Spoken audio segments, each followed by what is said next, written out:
O que é realidade?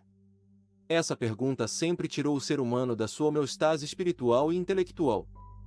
Existe uma busca constante para entender por que existimos, para que existimos e qual é o sentido de estarmos nesse planeta há tanto tempo. Talvez haja uma razão. Talvez não.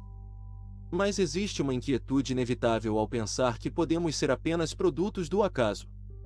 A consciência humana começa a se desenvolver com o Homo erectus, há cerca de 2 milhões de anos.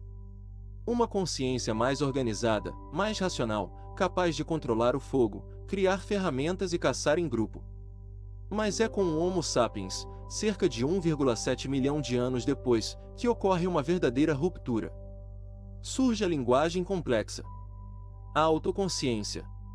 A capacidade de refletir sobre decisões. De pensar no futuro. De entender a própria existência. E, principalmente, de compreender algo inevitável, a morte. Essa espécie se torna dominante.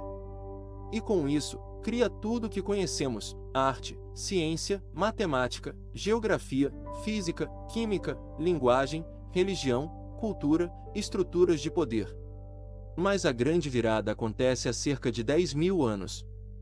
A Revolução Neolítica muda completamente o paradigma da existência humana. A comida deixa de ser apenas sobrevivência e passa a ser estabilidade. O ser humano deixa de viver por conta própria.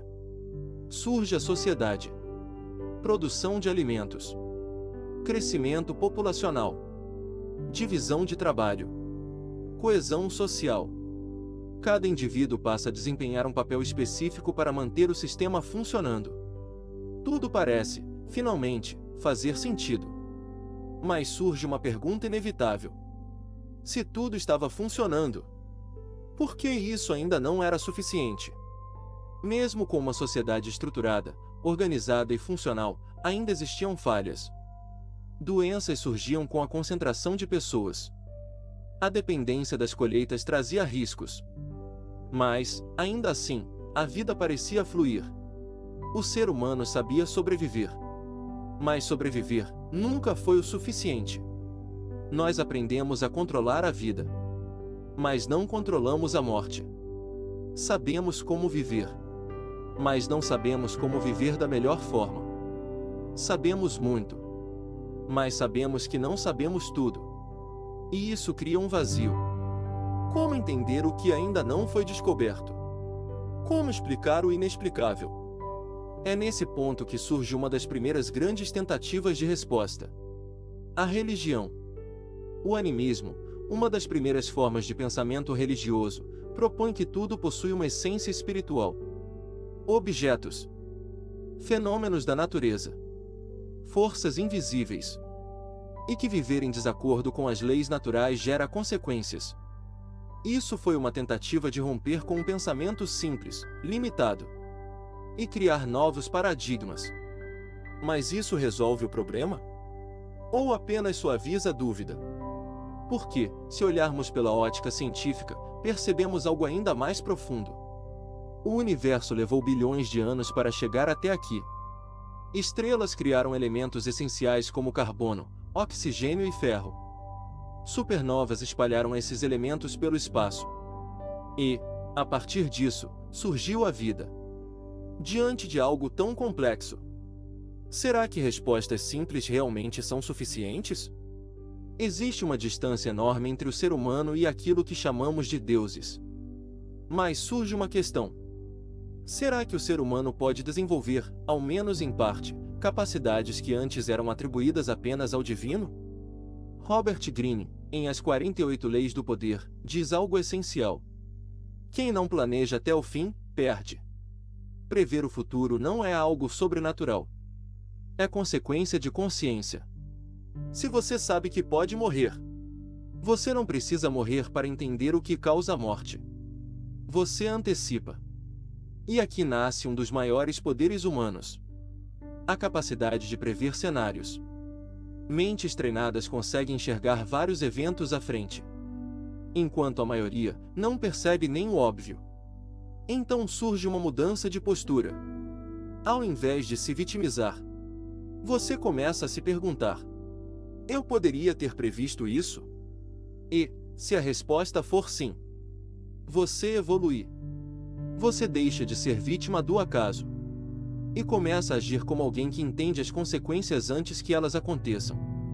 Agora vem a parte mais ignorada e mais importante. Quantas vezes você já perdeu o controle? Quantas vezes alguém te fez agir de uma forma que nem você respeita? Se alguém consegue te irritar, essa pessoa te controla. A raiva não é força. A raiva é perda de domínio. Sêneca já dizia: o maior poder é vencer a si mesmo. A ira vem em ondas. O primeiro impulso é o mais forte. E é exatamente aí que você perde ou vence. O melhor remédio é o adiamento. Pausar. Pensar. Não reagir automaticamente. Porque autoridade não exige raiva. Um juiz não precisa sentir ódio para julgar. Um policial não precisa sentir raiva para agir. Controle emocional não é fraqueza. É blindagem. Quando você domina suas emoções, ninguém mais consegue te manipular. Existe uma ideia poderosa na Bíblia em Lucas 17, capítulo 20 a 21 que diz: o reino de Deus está dentro de você. E no Zen budismo, o inferno está na mente perturbada. O paraíso, na mente em paz. Isso muda tudo. Céu e inferno deixam de ser lugares e passam a ser estados mentais. Se você controla sua mente, você transita entre esses estados. Se ninguém consegue te tirar do controle, ninguém consegue te dominar. E isso é liberdade. Conclusão: o verdadeiro significado de poder. Sêneca também diz: o sábio vive no passado, no presente e no futuro ao mesmo tempo. Memória. Ação. Antecipação. Isso se aproxima do que muitos chamariam de onisciência. Mas existe algo ainda maior: autodomínio. Porque nenhum escravo é poderoso, nem sobre si mesmo. Santo Agostinho disse no livro Confissões: torna-te quem tu és. Ser livre não é fazer tudo. É não ser controlado por impulsos. É agir por escolha, não por reação. E talvez, no fim de tudo, ser como um Deus. Não seja ter poder sobre o mundo, mas ter poder absoluto sobre si mesmo.